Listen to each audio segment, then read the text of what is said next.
Hi, good morning. Welcome to my shop. A lot of things have happened since the last video.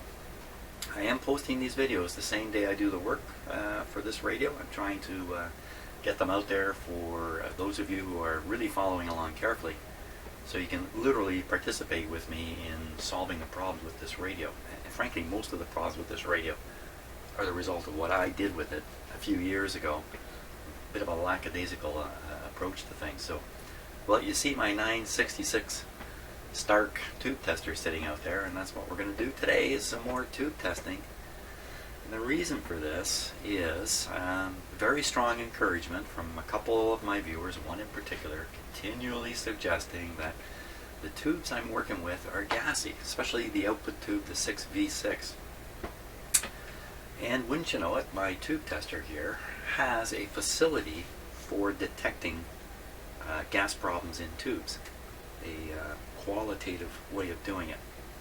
Well, maybe it's not qualitative, maybe it's actually quantitative, but anyway, it's a very specific procedure. In fact, take a look at my tube tester here. How dumb can you be? I've had this tube tester for a long time, by the way. These two buttons here, P5 and P6.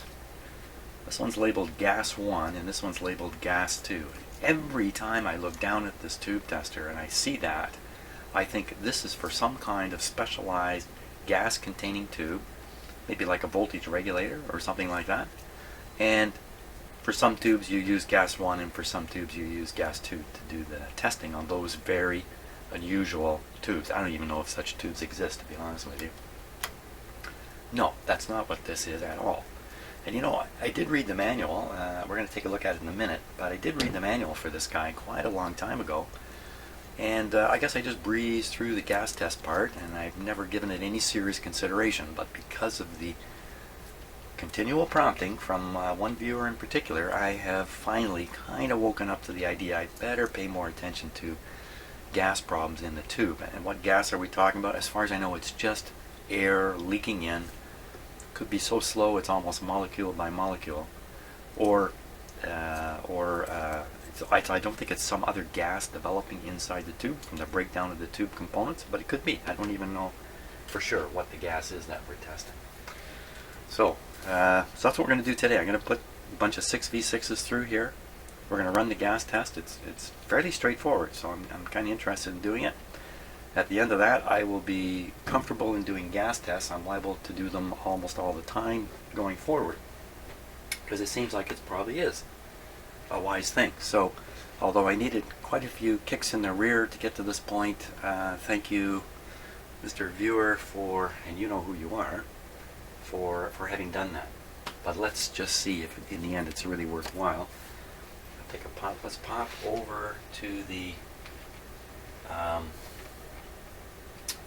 instruction book here. Okay, so here's the instruction sheet. Here we are here. Stark Micromode Dynamic Mutual Conductance Tube Tester. Made in Ajax, Ontario. Ajax, I used to live right near Ajax. It's not far from here, really. Like an hour's drive from where I live now. Here we are, nice description. We're not going to read through this, but look. D. Gas test. Provision is made to test amplifying vacuum tubes. Amplifying vacuum tubes for gas content. Gassy tubes will ruin the automatic volume control or intermediate stages of a radio receiver. Gassy tubes will ruin the automatic volume control or intermediate stages of a radio receiver. So they don't exactly say what goes wrong. Okay, so now we go down. Here's the gas test. So here's the instructions over here. Number 8, gas test. So we're going to read through these and then we're going to apply it. Gas test. The push switch P5, which is gas 1, and P6, which are gas 2, I showed you, are used to test an amplifier tube for gas content. The micromode switch is set on 3000. I'm going to do that right now, because somewhere else I'm sure it said it had to be set on English. Okay, well, it's set on 3000 right now. Push switch, push button switch P5 is pressed and held down while the bias dial is turned to cause the pointer of the indicating meter to read 100 micromoles. Let's take a look at that, how we do that. Okay, so here's the gas 1 button. The set's off right now, I'm just practicing. So you push this down, we adjust the bias until this reads 100. 100. Wait a minute. 100? 100 is barely off the bottom here.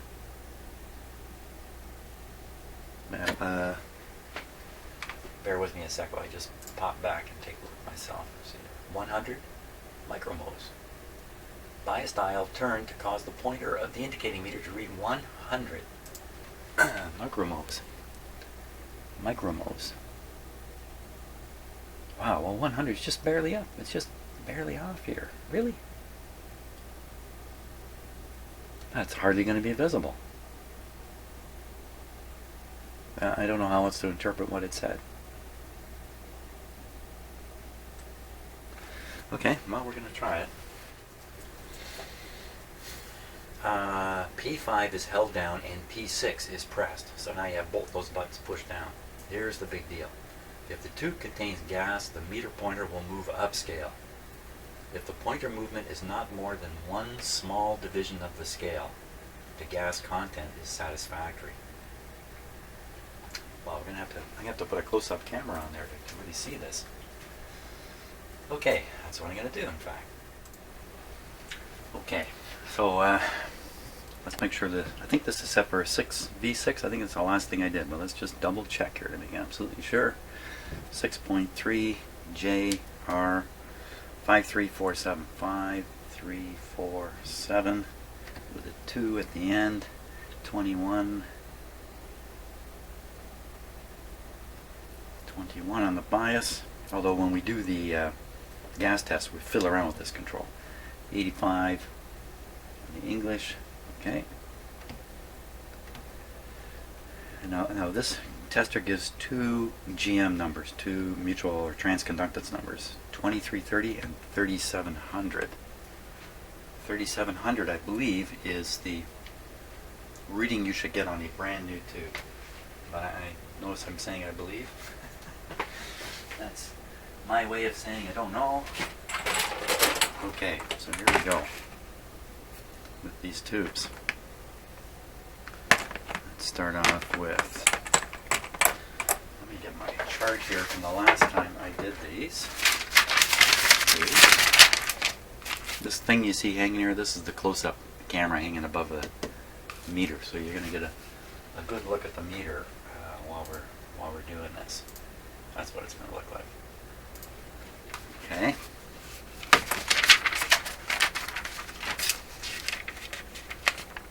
Here they are. 6V6s. So, for instance, one that tested sort of okay, the number 4. Number 4. One that tested way high with the original one. Uh-oh. Maybe we're just a wee bit of trouble knowing for sure I've got the original one. Let's start with that one. See what happens. I need practice doing this. Stick them in. Turn it on. There we go. Give it a moment. So while this is warming up, I'm always thinking about the mistakes I make. That's a lot of stuff to think about, believe me. But I like to think back about, well, how did I make that mistake? Because I'm really not trying to make mistakes. I'm really quite intentionally trying to do things the right way.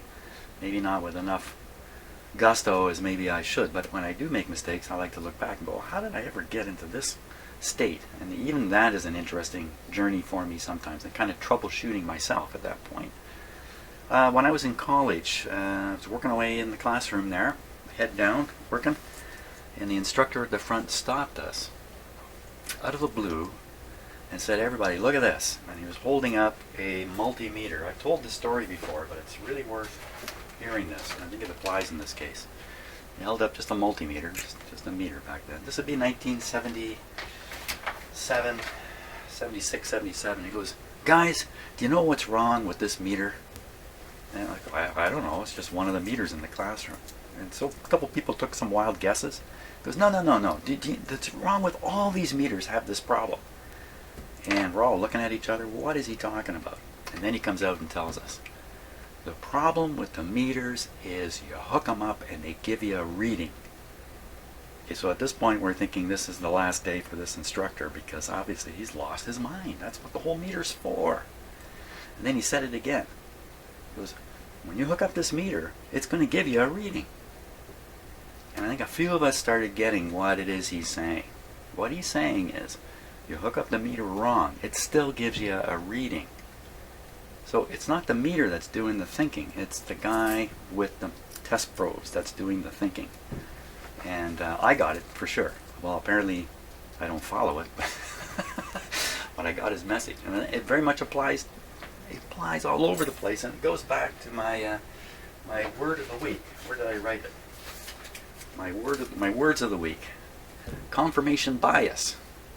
I've been thinking a lot more about this. You know, I've known about confirmation bias for a long time. Never paid much attention to it. Of course, I don't suffer from that. That's where no matter what you see, it seems to confirm what you already believe. Confirmation bias. I think this is running rampant in all of us.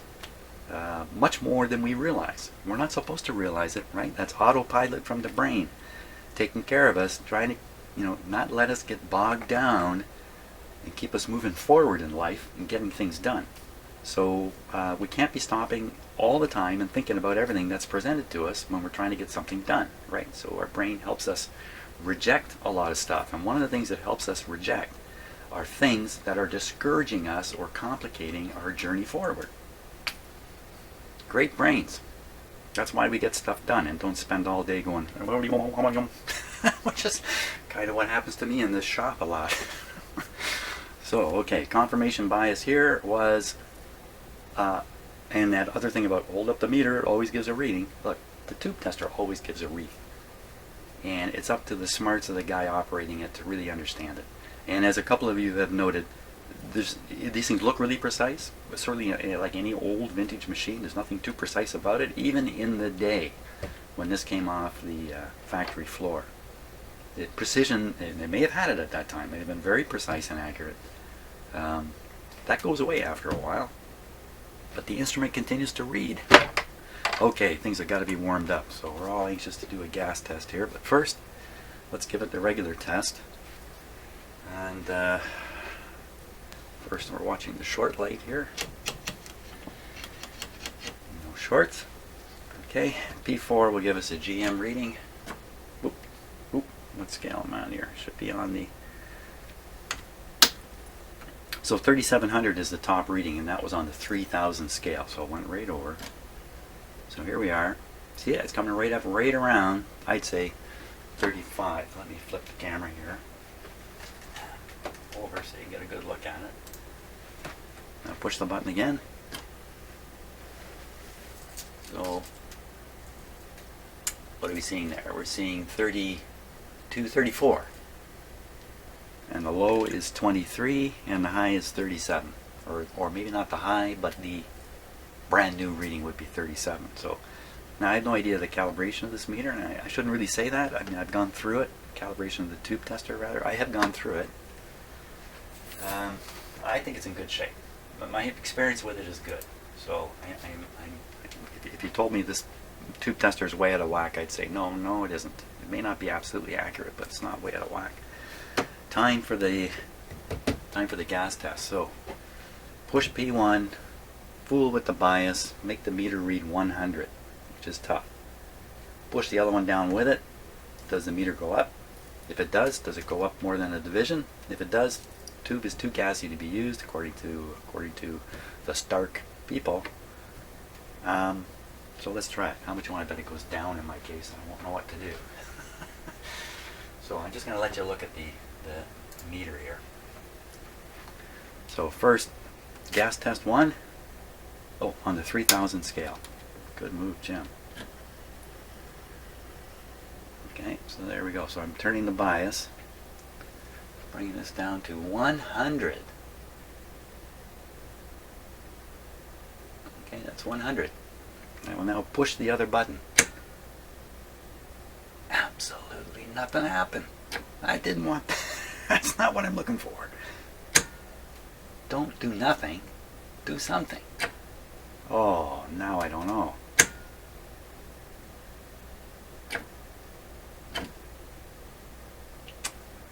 Okay, I was joking about it going down and not knowing what to do. What if it doesn't seem to respond at all?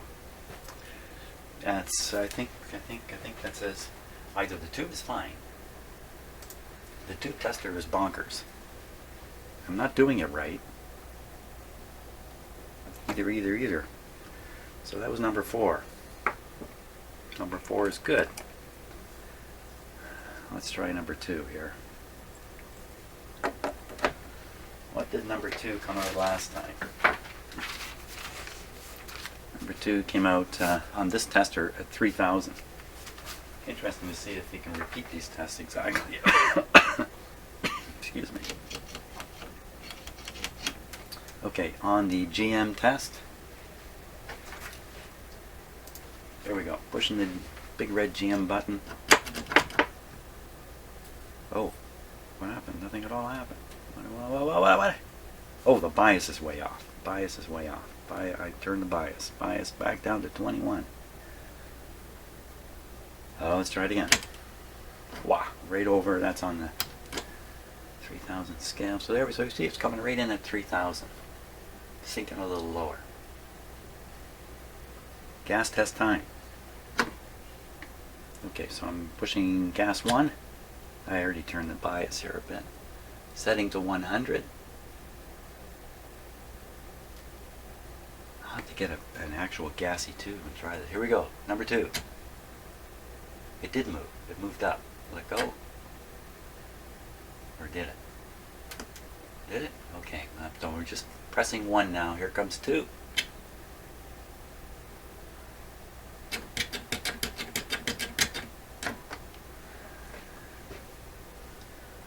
How can you spell disappointment here? So, okay, so that's proven absolutely nothing so far. I'm really having a lot of doubts in my tester. That's number 2. My own impression just in my journey through life is that gassy tubes don't occur, except when you crack the glass. Probably not true, but that's been my experience. Let's see if we can pick one here with a, like here's one with a pretty high reading here, number 7. Is there something about number 7? Number 7 would be the one I have in the radio right now. Okay, let's get it out of there.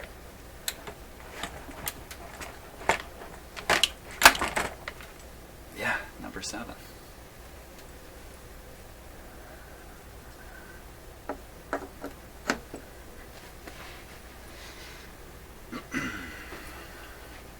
Number 7. Anybody remember who number 6 was? I know at least one person who will remember who number 6 was, but he was not a number. He was a free man. Okay. Anybody have any clue what Jim is talking about? Probably a couple of you do. Okay, so the reading I'm getting here,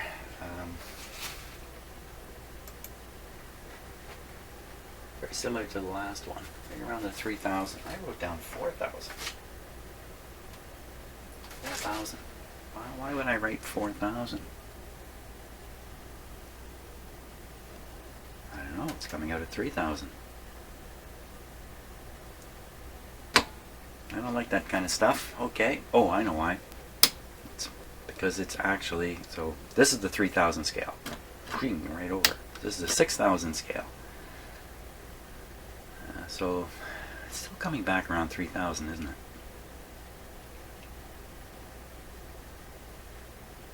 Yeah, I don't know. I didn't make a lot of sense there, the last few things I said. Not to worry about it. Ready for the gas test. Okay, so we're set on... Why did I think this has to be done with this set on English? Okay, here we go. Pressing gas button 1, P5. Okay, adjusting for 100. Pushing number 2. I'm gonna have to go find a gassy tube. I went through my tube collection some time ago and basically threw them all out. You know, really, the kind of gassy tube that's gone white inside. This is not going well. This is not going where I wanted it to. I don't know what to make of it. I need to get my college professor here and show him this and say, yeah, what about this? Let's just keep going through them here. Let's see if we can find any one at all that causes any kind of response on the gas test. Bias back to 21. GM, oh, better always do the short test. Okay, so it's heading up to full scale. Not quite. 20. It went up and then it started falling back again. This one's reading around 2000. Number 6. Number 6 the last time around, 2400. Seems like the guy's reading a little low today. Let's try the line adjust just to see where we're at with it. Pretty much right on. Okay, E4 again. Wow, did you see the throw on that one? Way high and then maybe that's a gas effect. Okay, down on the bias. Okay, we'll set this to 100.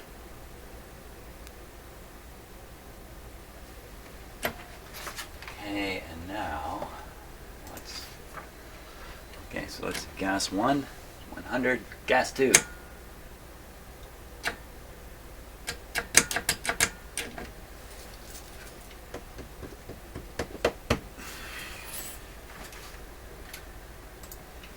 So excited about doing this.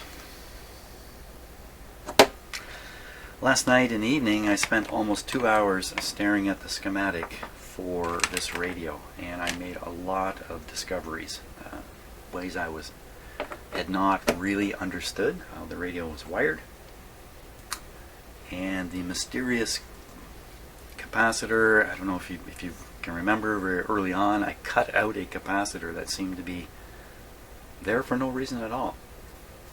And that has remained a curiosity in my head. I have not forgotten about it, and I know some of you have not forgotten about it. By studying the schematic, I think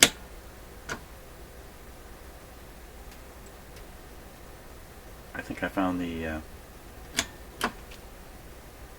what happened here? What am I? Oh, bias again. Bias 21.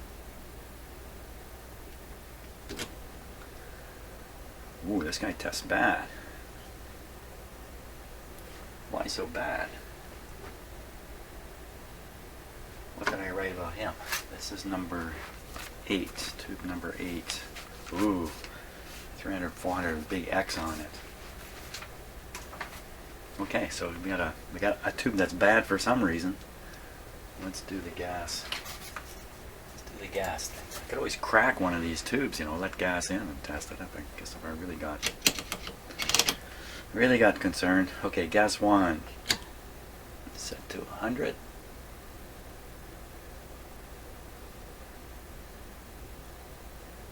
Okay, there it is. Here we go, gas 2. I pushed it so hard I shook everything on my bench there. I'm just left with the impression that this is not working.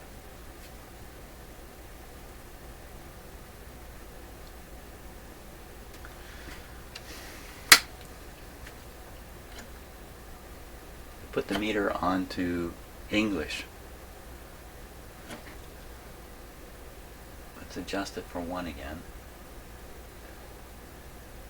And now do 2. Yeah. I'd be stunned if that made some kind of difference. So I don't know what to make of this. What's going on? Why are you not doing the right thing? Either all these tubes are fine, which is actually what my opinion would be. 6v6. So they said before, I thought, you know, when gas leaks in, it's kind of an all or nothing deal. I never thought about the idea that there'd be a tiny amount of gas, or perhaps some of the components inside the tube itself break down into a gas. I don't know. I'm sure that people know this stuff for sure. Of course, tube designers, manufacturers, they know all this stuff. So somewhere on the internet, the truth be told. 21.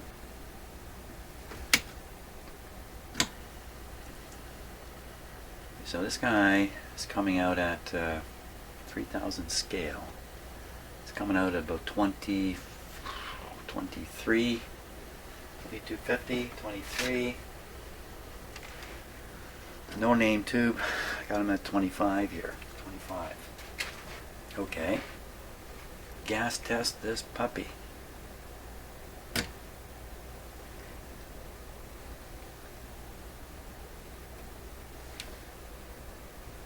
I have to look at it in the camera view.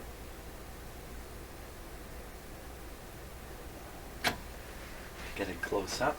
Here, let me flip. A little easier. That puts the image on my big screen here in my shop. I can see it easier. Okay, that's set, and here we go. 2. Once again, absolutely nothing happening. Nothing at all happening. Come on. I got 2 more. Okay, just leaving the camera like that. Sticking it in quick. Bias back to 21. Check for shorts, no shorts. GM measurement. Here it comes. Watch the tube warm up here.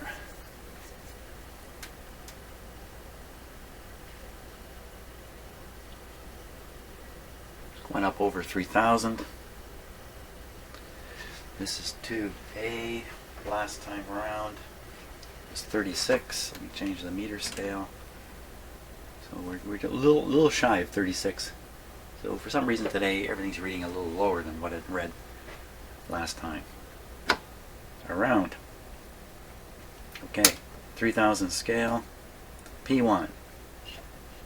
Knock it back to 100. P2. Nothing again. This is just.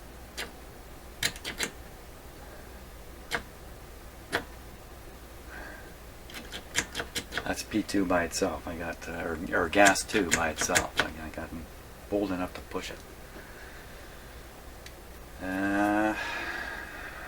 Okay, so next thing to do, I think, is to look over those instructions again. Is there something I'm missing in the instructions? Noise test. This is interesting too. Let's look at the noise test. It's another function I've never bothered to do here, but now I realize it's not, after reading this, it's not so much looking for noise in the tube, or the tube generating noise. It's using noise to realize there's a problem with the tube. So, just to take a look at it.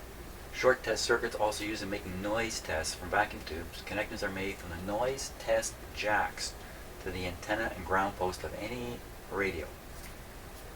Tube under test is tapped with the finger as the short switch is turned through positions 1, 2, 3, 4, and 5.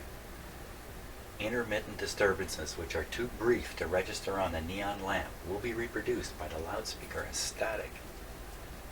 Interesting, eh? So you kind of listen to the tube elements ticking off each other. But this is the one we're really doing. Gas test. Push the switch, P5. I'm sorry, let's read that again. The push switch P5 and P6 are used to test an amplifier for gas content. Micromode switch is set on 3000.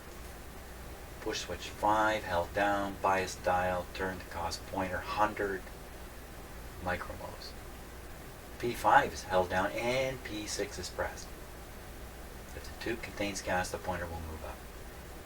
If the pointer movement is not more than one small division, the amount of gas is okay. Oh, there's more to read here.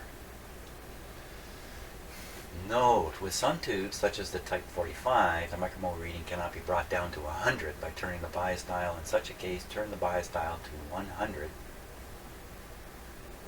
What? That doesn't matter. I'm not doing a Type 45 or anything like that. Some tubes develop gas after being heated for a period of time. If the tube is suspected, allow it to heat for a few minutes. Maybe the gas molecules condense somewhere, and then if you heat the tube up, they become, I was going to say airborne, but I guess, well, yeah, right. Airborne. Okay, so I'm not doing anything wrong. I don't know. I just don't have a gassy tube. Okay, so I'm going to stop and find a bad tube. I got to have one somewhere here. Okay, so while I was gathering together the parts to make one of these, I found one of these. I'd already made one some years ago, I guess. So this will do the trick. Go in there. 6.3. Right. So I don't know what's going to happen with this tube because it is in bad shape. I would normally never test a tube like this. Just looking at the white inside there, that's enough. But how about this trusty tube tester?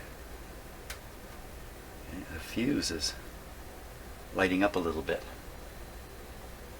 Now that will come on a little bit. This is basically a dim bulb system between the heater and this light.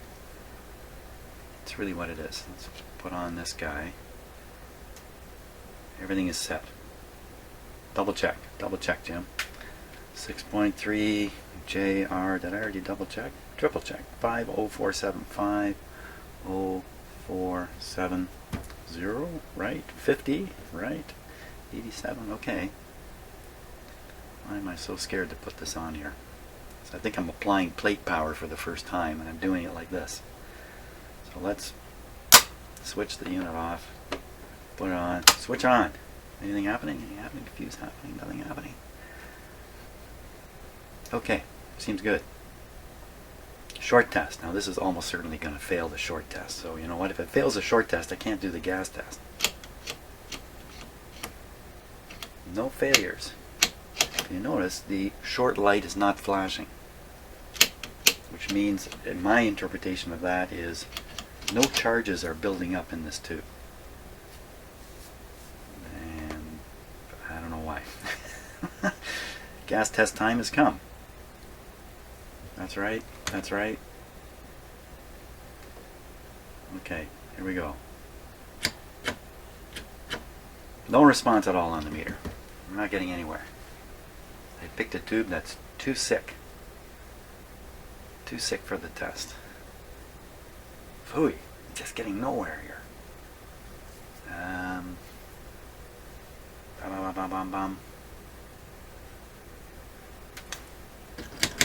She's a dudden. Doesn't work at all.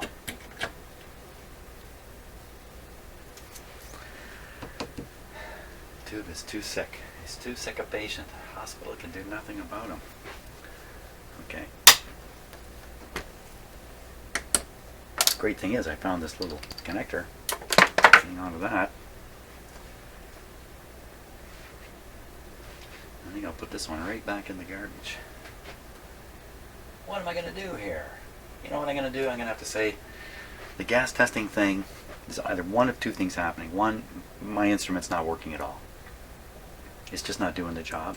Or number two, none of these tubes have any gas problem whatsoever. I think I have to leave it at that for now until I get a better opportunity. As usual, things have not gone the way I expected. But, you know, abnormal's normal here. Things are normally abnormal. Okay. And I think it's number 7 we want to put back in the radio. That's it. So my next video I'm going to do after this one didn't really, maybe lots of fun, but it didn't prove anything. My next video is going to be about the schematic for this radio and some of the curiosities that I've discovered, and it's good for me to go over the schematic and do it on camera. It forced me to really hunker down on what I think is going on it.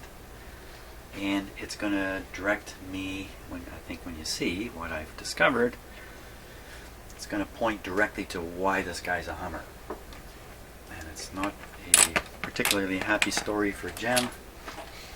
The happy part is it should be easy to fix the weird and serious problem going on with this. And so that's next video. So you can look forward to the video on the schematic.